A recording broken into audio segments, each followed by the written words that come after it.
I moved into the house in late October, which meant the basement smell hit me before anything else did. Damp, old wood, something mineral like wet concrete that never fully dried. It wasn't strong enough to be alarming, just persistent, like a reminder that the house had a lower half I wasn't supposed to think about yet. The realtor had called it unfinished storage. That phrase does a lot of work. The house itself was ordinary. 1970s split level in a quiet Pennsylvania suburb. Vinyl siding, narrow driveway, neighbors who waved but didn't linger. The kind of place where nothing dramatic was supposed to happen. The basement door was in the kitchen, behind a folding panel that blended into the wall. I noticed it on the first walkthrough, but we didn't open it. The inspector did. He stood at the top of the stairs, shined a flashlight down and said, "Dry enough." That was it. I didn't go down there the first week after I moved in. I was busy unpacking, adjusting, sleeping badly. The house made normal settling noises. Pipes, ductwork, the occasional sharp knock from temperature changes. I told myself that was all it was. The first thing that made me uneasy happened on the 8th night. I woke up at 2:14 a.m. to a sound that didn't belong to the house. It wasn't loud. It was rhythmic. A dull thump. Then a pause. Then another thump. Not pipes. Not air. It sounded like something heavy being shifted, carefully. I lay still, listening. The sound came again, followed by a faint scrape like wood against concrete. Below me, I checked my phone. No notifications. No weather alerts. No reason for noise. I told myself it was the furnace. Older systems could make strange sounds at night. I rolled onto my side and waited for the cycle to end. It didn't. The sound stopped only when I turned on the bedside lamp. Instant silence. That should have bothered me more than it did. The next morning, I opened the basement door for the first time. The stairs were steep and narrow. Bare wood. No railing. The air coming up was cold and stale, like a breath held too long. I stood at the top, listening. Nothing. I went down slowly. The basement was exactly what I expected. Concrete floor. Exposed joists. Water heater. Furnace. A few old shelves left behind by the previous owner. One bare bulb hanging from a cord in the center, casting weak yellow light. No finished rooms. No doors. But there was something I hadn't noticed during the walkthrough. A second set of stairs. They were at the far end, partially hidden behind shelving. Narrower than the main stairs. Older. The wood darker, worn smooth at the edges. They led down. I stood there for a long time, trying to remember if the inspector had mentioned them. He hadn't. I walked closer. The stairs descended into darkness, turning slightly to the right so the bottom wasn't visible. No light fixture. No switch nearby. I felt stupid standing there with my heart pounding over stairs. Some houses had crawl spaces. Old root cellars. Coal chutes. It wasn't unheard of. Still, I didn't go down. I went back upstairs, closed the folding panel, and spent the rest of the day convincing myself I'd imagined how steep they looked. That night the sound came back. 2:17 a.m. Thump. Pause. Scrape. This time there was something else. A faint, irregular breathing sound. Not loud enough to be clear. Just enough to suggest rhythm. I turned on the lamp again. Silence. The pattern repeated the next night. And the next. Always between 2:10 and 2:20. Always stopping when I introduced light or movement upstairs. By the 4th night, I started sleeping with my bedroom door locked. On the 5th morning, I went back into the basement with my phone flashlight on. I needed to see the stairs again. Needed to prove to myself they were harmless. They were still there. At the bottom of the stairs, just beyond where the light reached, I noticed something new. Marks on the concrete. Parallel lines. Scuffed. Like something had been dragged repeatedly across the floor. They led toward the base of the stairs. I followed them with the light. At the foot of the stairs, there was a wall I hadn't noticed before. Not concrete. Not framing. Plywood. Rough, unfinished sheets screwed into place, forming a barrier that cut the basement in half. The stairs led directly to it. I touched the plywood. Cold. Solid. Recently cleaned. No dust. I knocked on it lightly. The sound was deadened, like knocking on a filled space rather than a hollow one. I stepped back. That night the sound changed. Instead of dragging, there was tapping. Slow. Deliberate. 3 taps. Pause. 3 taps. I didn't turn on the lamp right away. I stayed perfectly still, listening, my heart hammering so hard I was sure it would give me away. The tapping continued, closer than before. Then a voice, hoarse, barely above a whisper. Hello. It came from below the floor. I turned on every light in the house. I didn't sleep. In the morning I called the realtor. She sounded surprised when I mentioned the second stairwell. That's strange, she said. That wasn't in the listing. I asked her to check the original plans. She said she would. I called the town records office myself. The clerk pulled the file. Long pause. There's no sub-basement listed, she said. I asked her what the second stairs led to. Another pause. Nothing approved, she said. If there's a lower level, it wasn't permitted. That afternoon, I noticed something else. The folding basement door was open. I knew I'd closed it. I went down again, slower this time, my phone recording in my pocket without me consciously deciding to do it. The plywood wall was closer than I remembered. Not physically closer. It felt closer. I pressed my ear to it. Nothing. Then faintly movement. A shuffle. I stepped back. That's when I saw the handprint. On the plywood. At shoulder height. Dirty. Human. Fresh.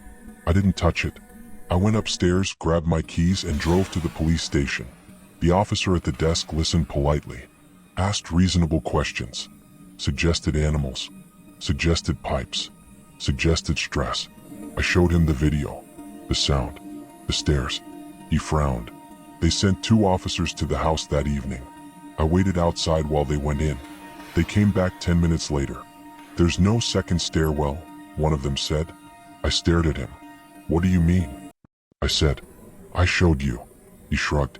Basement standard. Furnace, shelves, 1 set of stairs. I asked them to go back down with me. They did.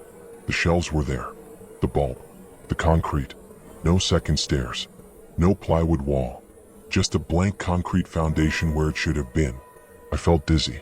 The officers exchanged looks. One of them said, "You might want to stay with a friend tonight." I didn't argue. I stayed at a motel. At 2:17 a.m. my phone vibrated. A voicemail. From my own number. I didn't listen to it until morning. The recording was quiet at first. Just static and low rumbling. Then the tapping. 3 taps. Pause. 3 taps. Then the whisper. Why did you close it? I checked out of the motel and went back to the house in daylight. The folding basement door was open again. The smell was stronger now.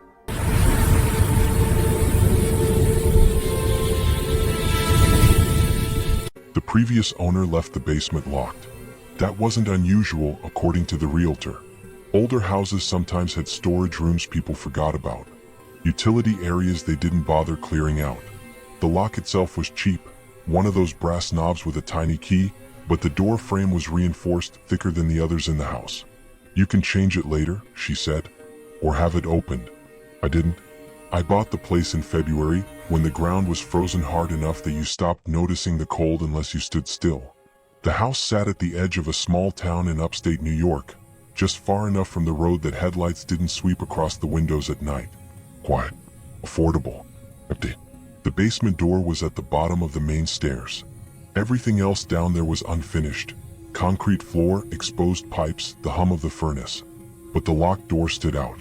It was painted the same off-white as the walls, but the paint was chipped around the knob, as if it had been opened and closed too many times by someone in a hurry. The first week, nothing happened. The second week, I started hearing movement. It wasn't constant. It didn't even happen every night. Just enough to make me notice. A soft shifting sound. A dull hollow knock. Something brushing against wood. It always came from behind the locked door. I told myself it was temperature changes. The house adjusting. Old framing contracting in the cold. That explanation worked during the day. At night it didn't. The first time I put my ear to the door, I heard breathing. Not clearly. Not loud. Just enough to tell it wasn't mechanical. I stepped back so fast my heels slipped on the concrete. The noise stopped immediately. The silence afterward felt intentional. I didn't sleep much that night. The next morning I checked the door for gaps. There were none. The frame was tight. The knob didn't rattle when I turned it. Locked. I considered calling someone to open it. A contractor. A locksmith. I didn't. There was a part of me that wanted to know what was on the other side, but only if I didn't have to be the one to find out. That night, around 1:50 a.m., I heard the sound again. This time it was closer. Not louder, closer. As if whatever was behind the door had moved nearer to it. I sat up in bed, holding my phone, waiting for the sound to repeat. It did. A slow scrape, followed by a single knock. Then nothing. I went down to the basement with every light on, my phone recording video even though I hadn't decided why. I stood in front of the door, staring at it, waiting for it to move. It didn't. I pressed my ear against the wood. Nothing.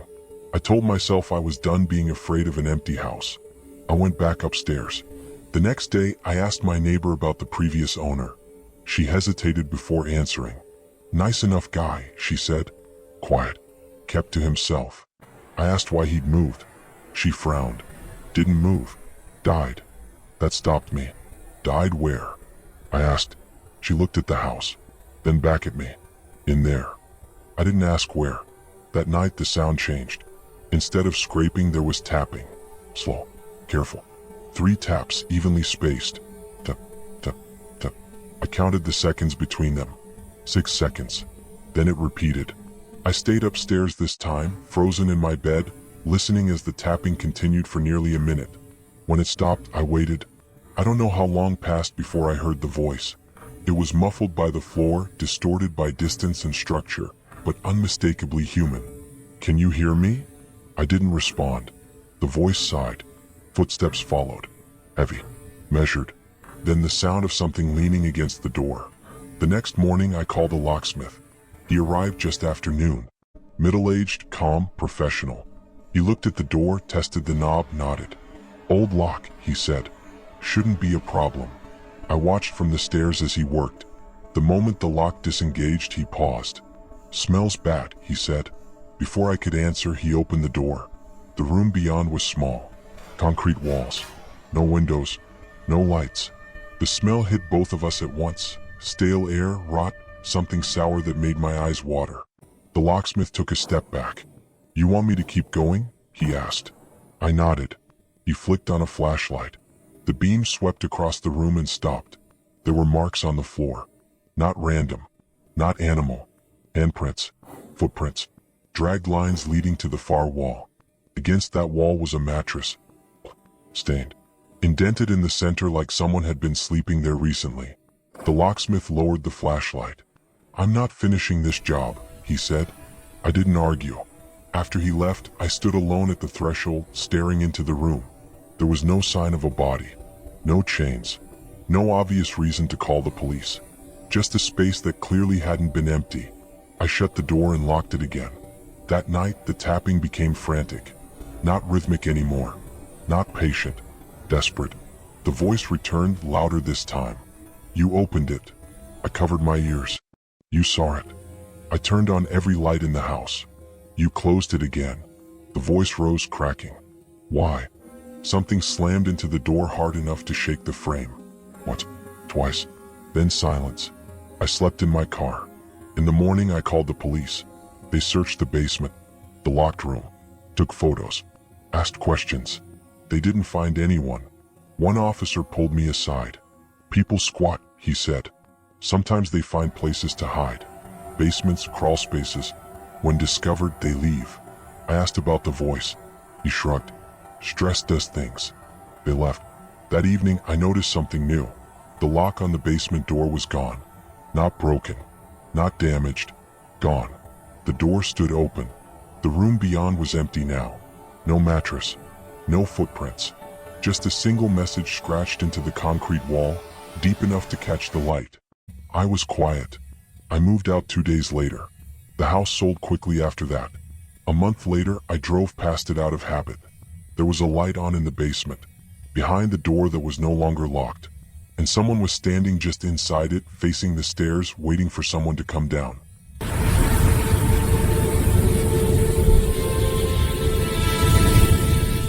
I didn't know the basement existed when I bought the house. Not officially. The listing mentioned partial cellar access, which I assumed meant the usual, some crawl space, maybe a utility pit. The realtor didn't elaborate and I didn't press. The house was cheap for the area, and after 6 months of searching, cheap mattered more than clarity. The house sat alone at the end of a dead street in western Massachusetts. trees on three sides, a slope in the backyard that dropped sharply into brush and rock. From the road, it looked like a single-story ranch. It wasn't. The first month passed without incident. I unpacked, painted, learned which floorboards creaked. The basement access wasn't obvious. There was a small utility hatch in the laundry room floor, bolted shut, but I assumed it led to plumbing. I ignored it. The first sound came on a Sunday night. Not a bang, not a thud. A long, steady vibration like something running underground. I stood in the kitchen, barefoot on tile, feeling it through the floor. The furnace was off. No appliances were running. The vibration traveled slowly from one side of the house to the other, then stopped. When it ended, the silence felt thicker than before. I checked the utility hatch. The bolts were intact, tight. No signs of tampering. I went to bed. At 1:43 a.m., I woke to the sound of movement beneath me. It wasn't loud. It was careful.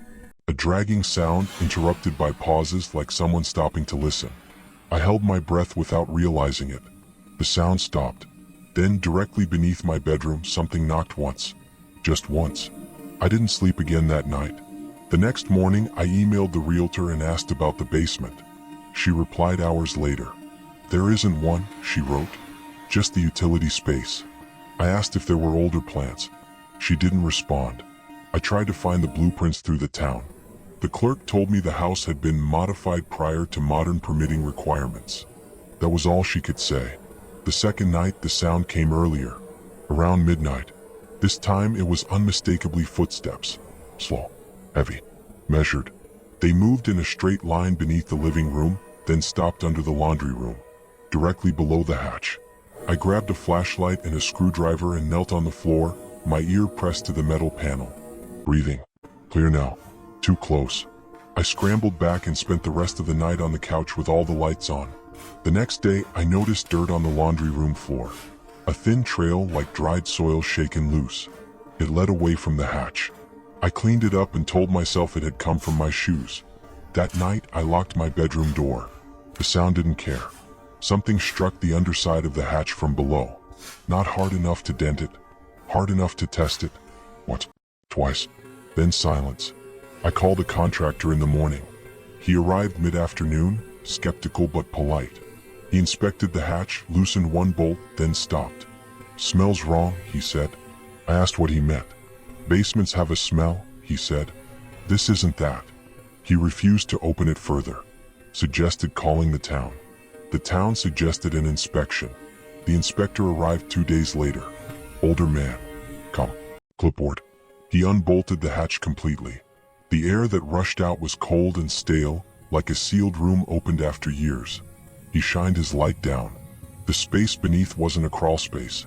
It was a stairwell. Concrete steps descending into darkness. "This isn't on record," he said quietly. I asked if it was legal. He didn't answer. He descended first. I followed. The stairs led to a large underground room, bigger than the footprint of the house. Concrete walls. Low ceiling. No windows. There were signs of use. Not old. Recent. Footprints in the dust. A folding chair. A table with an unplugged lamp. And another door. Metal. Heavy. Locked from the outside. The inspector stopped walking. "You didn't build this," he said. I shook my head. He approached the metal door and listened. From the other side came a sound I recognized instantly. Breathing. He stepped back. "I'm calling this in," he said. "You shouldn't be here." Before he could take out his phone, the breathing stopped. Then something hit the door from the inside. Art. The inspector backed toward the stairs. "We're leaving," he said. As we climbed, the sound followed us. Slow footsteps. Always just behind. At the top, the inspector slammed the hatch shut and bolted it. He told me to stay elsewhere that night. I didn't argue.